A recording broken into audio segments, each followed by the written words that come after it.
think every parent wants to give their child the best start in life, and while there's any number of ways to achieve that, giving them some financial security is definitely one of them. That's why investing for your children is one of the most powerful financial moves a parent can make. So today we're going to go through the benefits of investing for your children, addressing some of the concerns, the different accounts you can use, the different platforms you can use, and the different investments you can make. Now, I'm not a parent yet, but I got married and I'll be turning 30 this year. So I've started to think a bit more about that stage of life. You know, what it will look like, the responsibilities that come with it, and the kind of future that I want my children to have. To be honest, a big part of it comes from my own experience. I grew up in Romania, and my parents came from a very poor background, but they managed to go to university, get good jobs, and they saved up as much as they could to give me more opportunities in life than they ever had. This allowed me to leave Romania at 18 and come to the UK to study. Their decision to do this shaped basically everything that followed. My education, my career, and the life that I've built here. I'll always be grateful that my parents gave me that foundation. And that's part of the reason why I enjoy making videos like this. Because there's any number of reasons why you might want to start investing for your child when you think about the world they're growing up in. Housing is getting increasingly unaffordable, job security isn't what it used to be, and entering that world with nothing behind you feels daunting. In my eyes, there are three big benefits when it comes to investing for your children: growth, confidence, and options. We'll start with growth. In particular, the growth of money you're setting aside for them. Thanks to the nature of the stock market, small contributions can grow much larger thanks to the power of compounding returns. The best analogy for this is like a snowball being rolled down a mountain. Imagine you're at the top of this big snowy mountain. You make a small snowball and you roll it down, and that little snowball picks up more and more snow with every rotation. So it just gets bigger and bigger. And the bigger the snowball gets, the more snow it can pick up,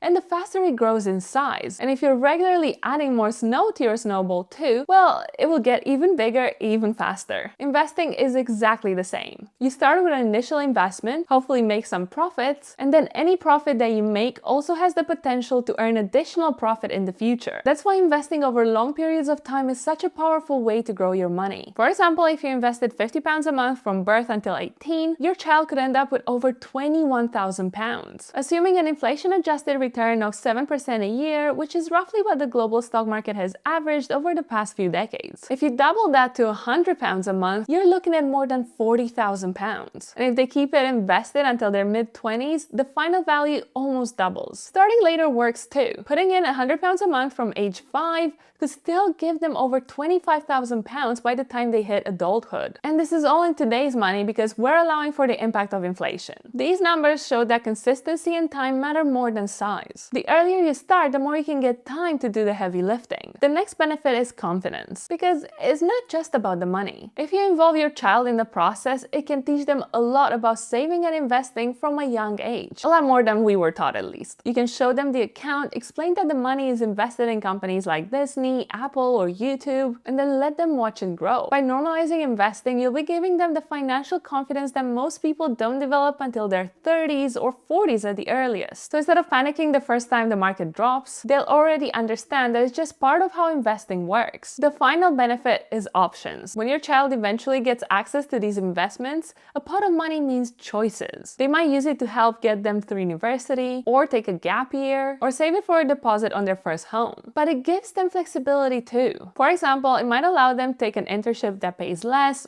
or nothing, but sets up their dream career. And even if they don't need it right away, simply knowing that the money is there gives them confidence. Having options is simply about freedom and the ability to make decisions without having your hand forced by fears about money. Of course, it's not all sunshine and roses. There are a number of concerns that we've heard time and time again, and here are some of the most common ones. First is affordability. Life is expensive regardless, and the cost of having children is just getting more and more insane. With mortgages and bills, and especially childcare, there's not always room to invest hundreds a month, especially if you're also trying to grow your own savings or investments. But don't underestimate the power of small sums over decades. Even £25 a month can grow into a 5-digit sum over 18 years. And I think it's far better to contribute what you can, even if it doesn't feel like much, than to wait for a perfect perfect time that never arrives. The second one is lack of knowledge. A lot of parents feel like they don't know enough about investing to do it for their kids. And that is absolutely normal because none of us get taught this stuff. But investing really does not have to be like something from Wolf of Wall Street. You don't need to pick stocks or watch the markets all day. There are simple, diversified investments out there which spread your money across thousands of companies around the world. And that takes all of 30 seconds a month to invest in. I'll talk about this a bit later, but hopefully you'll finish this video feeling so much more confident than you were 10 minutes ago. The third concern is control. With some accounts, the money becomes the child's at 18. And yes, technically they could blow it all on who knows what. This is where the education side of getting your child involved can really help. But there are other workarounds, which I'll get into shortly when we talk about the different types of accounts. And finally, the fourth concern is market risk. Stocks go up and down and there's no guaranteed return. So it's natural to worry about market crashes and losing money. But the reality is that with an 18-year time horizon of regular contributions, short-term dips don't matter as much. Historically, global stock markets have trended upwards in the long run. And the longer you hold your investments for,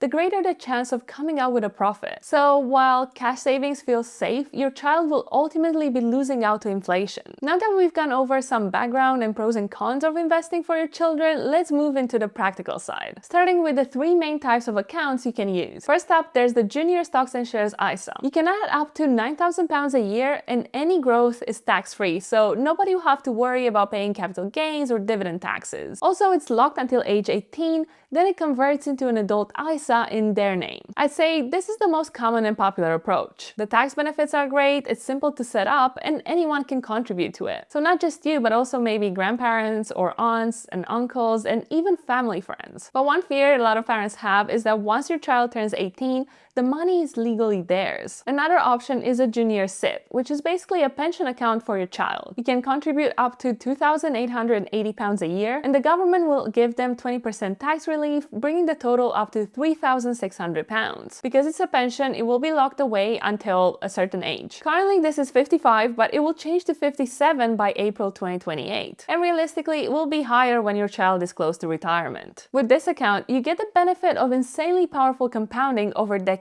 Even small amounts could grow into hundreds of thousands by retirement. And you don't have to worry about them wasting it all when they turn 18. The downside is that all those needs they'll have for this money earlier on in life won't be met. So while it's an amazing long-term gift, it doesn't help with university costs or a house deposit. The final option is to use your own Stocks and Shares ISA to invest for them. This means you keep the money in your name with a specific investment earmarked for your child. And you get to decide when and how to give it to them. But it does count towards your £20,000 annual ISA allowance. This option gives you the greatest flexibility and control. It means you can give the money when your child is 18, 21, 25, or whenever you think they are ready. The main downside here is that it would be liable for inheritance tax if you pass away within 7 years of gifting them the money. It also eats into your ISA allowance, although most people don't use the full 20K. And it could require a bit more discipline and effort to mentally ring-fence it within your own investments. There's no right or wrong account to use. It's all about what you want to do for your child. I think I'd err more towards a Junior Stocks and Shares ISA, and I would try my best to educate them about money and investing. But you could also use a combination of maybe a Junior Stocks and Shares ISA and your own Stocks and Shares ISA to have an additional pot set aside to give them when they're a bit older. Next question is, what provider should you use? There are loads of different options out there.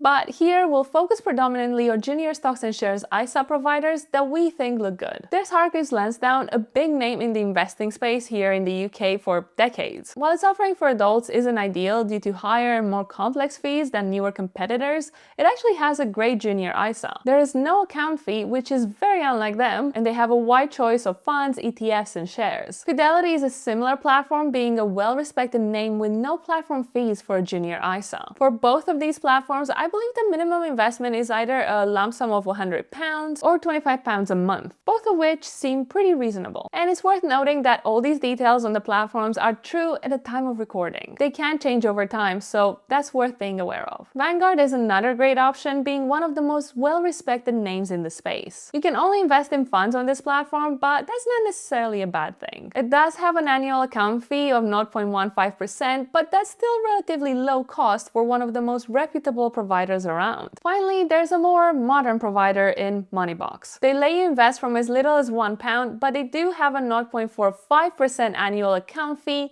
and a £1 monthly subscription fee. But for this, they do put together their own user-friendly funds described as cautious, balanced, and adventurous. While I don't necessarily think it's worth the additional cost, it could be a good option if you want something super convenient and hassle-free, even if it will eat into your returns. Other names like AJ Bell, Interactive Investor, and Nutmeg also have solid offerings, but those four cover most needs. The main things to compare are fees, simplicity, and available funds. Because over 18 years, saving 0.2% in fees can literally mean thousands of extra pounds for your child. And I think if it were me, I'd probably go with Hargreaves Lansdown, which is something I've never said before. I guess there's a first time for everything. Once you put in all the hard work to get here, the next thing to consider is what to actually invest in. While I can't tell you what to invest in, it's always been our belief that a global index fund is a great option for most people. This is a hands-off investment that tracks the performance of the global stock market over time, spreading your child's money across thousands of companies all over the world. It means you're not reliant on one country or one industry. So if the tech industry goes through a tough time, the healthcare industry might pick up the slack. These funds are currently skewed to the US market, with usually around 60 to 65% of these funds in US companies. But that's simply because America has the world's biggest and best businesses right now. But global index funds are self-cleansing, meaning that if a company or an entire stock market shrinks, it will automatically become a smaller part of the fund. And if another grows, it becomes bigger, without you having to lift a finger. So if the US starts struggling and say India's stock market takes off, a global index fund will reflect these changes over time. There are any number of options to consider, but here's a few that I've invested in over the last 5+ years. The Vanguard FTSE Global All Cap Index Fund makes up basically all of my pension. It holds over 7,000 large, medium, and small companies from across the world, and is about as diversified as you can get when it comes to stocks. Then there's the Vanguard FTSE All World ETF with ticker symbol VWRL. And by the way, a ticker symbol is just a unique reference code for a fund or stock. This is another popular option, investing in thousands of medium and large companies globally. And finally, there's the Spider MSCI All Country World ETF, ticker symbol ACWI. This is similar to the FTSE All World and is actually what I invest in on my own stocks and shares ISA because it has lower fees than Vanguard. You might find that not all platforms have these funds available, but I think they should have at least one. Unless you go with something like Moneybox that basically picks your investments for you. Although their ready-made portfolios seem to invest in global shares as well. I think the main takeaway from today's video is this. You don't need to be rich or an expert to start building wealth for your child. You just need to start, stay consistent, and let time do its work. It's a bit like planting a tree. Sure, the best time to plant one was 10 years ago, but the second best time is today. By investing for your children, you're not just giving them money. You're giving them options, confidence, and resilience. And that's a gift that will last a lifetime. And if you want to go from beginner to confident investor in just 6 weeks, our final investing course of the year reopens at the end of October for a limited time. We've already helped more than 2,500 people build a strong foundation for themselves and their families. And you could be next. Just check out the link in the description of this video and join the waitlist. I really hope you found this video helpful. And remember, whether you use a junior ISA or a junior SIP, or even your own stocks and shares